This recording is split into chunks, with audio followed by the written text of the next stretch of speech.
안녕하세요. 네, 춘천 의암댐에서 그 배 세척의 전복 사고로 실종된 경찰정이 오늘 그 오전 11시 좀 넘어서 경기도 가평에 있는 북한강 인근에서 발견이 됐어요.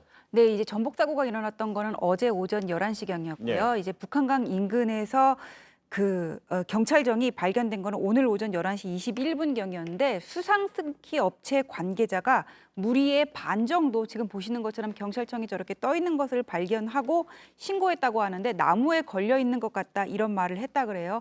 근데 그 경찰청 위에도 좀 떨어진 곳이기는 하지만은 남양주시 팔당대교 인근의 한강시민공원 한강변에서 춘천시라고 써 있는 구명조끼 한 점도 발견이 됐는데 네. 해당 구명조끼는 고리 부분이 파손돼 있다고 지금 전해지고 있습니다. 네, 실종자 지금 5명 찾기 위해서 수색범인 지금 계속 늘어나고 있어요. 네, 그러니까 실종 사고가 일어났던 의암댐 근처부터 구명조끼가 발견된 이제 팔당댐 근처같이 지금 이제 수색을 하고 있었는데 청평댐과 팔당댐이 수문을 개방했어요. 그러면서 지금 수색 범위가 잠실대교까지 넓혀졌고 네. 현재 헬기 10대, 보트 27대, 그다음에 인력 1,300여 명 정도가 투입돼서 수색 작업을 계속하고 있습니다. 지금 실종됐던 분 중에 한 분은 구명조끼, 우비를 좀 착용했던 분은 구조가 됐어요. 예, 다행히도 그 우비로 인해서 체온 유지에 도움이 됐다고 해요. 그래서 60대 분이신데 실종됐던 장소로부터 무려 13km나 떨어진 곳에서 극적으로 구조가 되셨습니다. 네. 그 민간 레저 업체에 의해서 구조가 되셨고요. 거의 구조될 당시에는 탈진 상태이셨대요. 그리고 네. 약 1시간 정도 그 거센 물살을 버티고 계시다가 구조가 되신 건데 그 구조하셨던 분에 따르면 35년 동안 본인이 그 인근에서 수상 레저, 민간 레저를 하셨는데 이렇게 유속이 센 경우는 처음 봤다라고 하셨습니다. 예. 그렇다면 의암댐 전복 사고의 지금 사고 경위는 지금 어느 정도까지 밝혀지고 있습니까? 네, 그 의암댐에 그 수초섬이라는 게 있다고 하는데요. 하트 모양 수초섬이 네. 있는데 그 수초섬이 있는 이유는 그 인근에서 여름철마다 약간 네. 녹조가 많이 끼고 해서 수질을 개선하기 위해서 친환경 틀에다가 수질 정화식물을 심어서 예. 인공 수초섬을 만들어놨고 그 인공 수초섬이 이번에 폭우로 인해서 좀 떠내려가기 때문에 그 떠내려가는 것들을 잡고자 작업을 하다가 예. 그렇게 실종되는 사고가 나서 그 사고에 대해서 또 구조 작업을 하다가 더 큰 인명 피해로 번진 것 같습니다.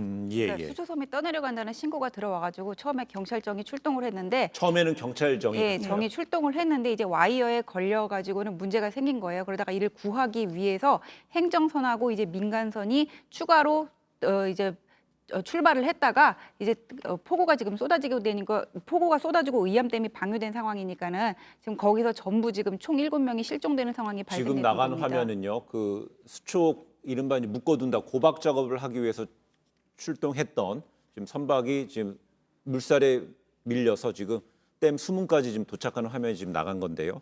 이 의암댐 선박 전복 사고가 상식 밖의 작업이라는 지적에 좀 잇따르고 있는데요. 여기서 안전불가침 이야기가 좀 나오고 있습니다. 정세균 총리도 사고 현장 찾았다가 너무 어처구니 없다 이렇게 얘기를 했습니다. 예, 정세균 총리가 뭐라 그러셨냐면 너무 어처구니가 없어서 뭐라고 이야기할 수가 없다 지금 이렇게 말씀을 하셨는데 왜 그러셨냐면은 어제 오전에 그러니까 수초섬 고정 작업을 하기 위해 선박 세척이 지금 출동을 했다는 거 아닙니까? 네. 근데 어제는 의암댐 수문 14개 중에서 9개 문이 개방된 상태였어요. 이 문 하나가 폭이 13m고 높이가 14m라 그러거든요. 네. 근데 그 14개 중에서 9개를 열었으니까는 초당 1만 톤의 물을 지금 방류하고 있었다는 말이에요. 거기다가 상류에 위치했던 춘천댐과 소양강댐도 수문을 활짝 열고 7천여 톤의 물을 몇 초마다 쏟아져 내려오고 있었거든요.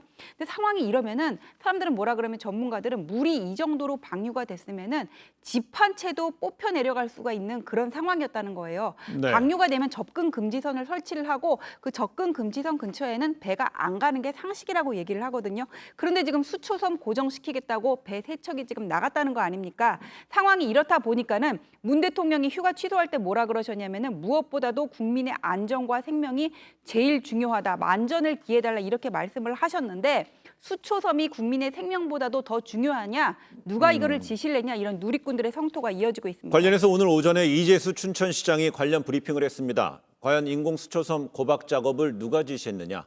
답변이 좀 나왔습니까? 안 나왔습니다. 그 브리핑에서 춘천시장은 뭐라 그러냐면 어찌된 영문인지라는 말만 했습니다.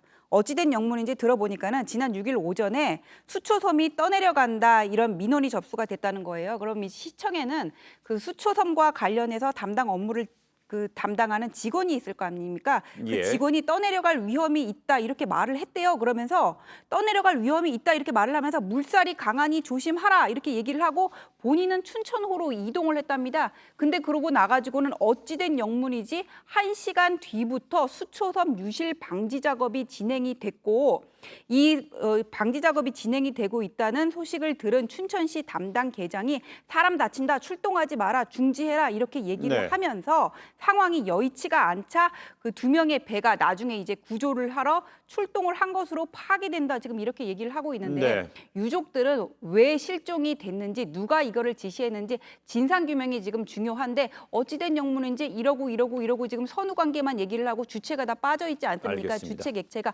그러니까는 지금 불만이 이어지고 있습니다. 우선은 실종자 수색 작업이 우선이고요. 관련해서는 이런 사고가 재발되지 않도록 사고 원인 규명이 두 번째로 이루어져야겠죠.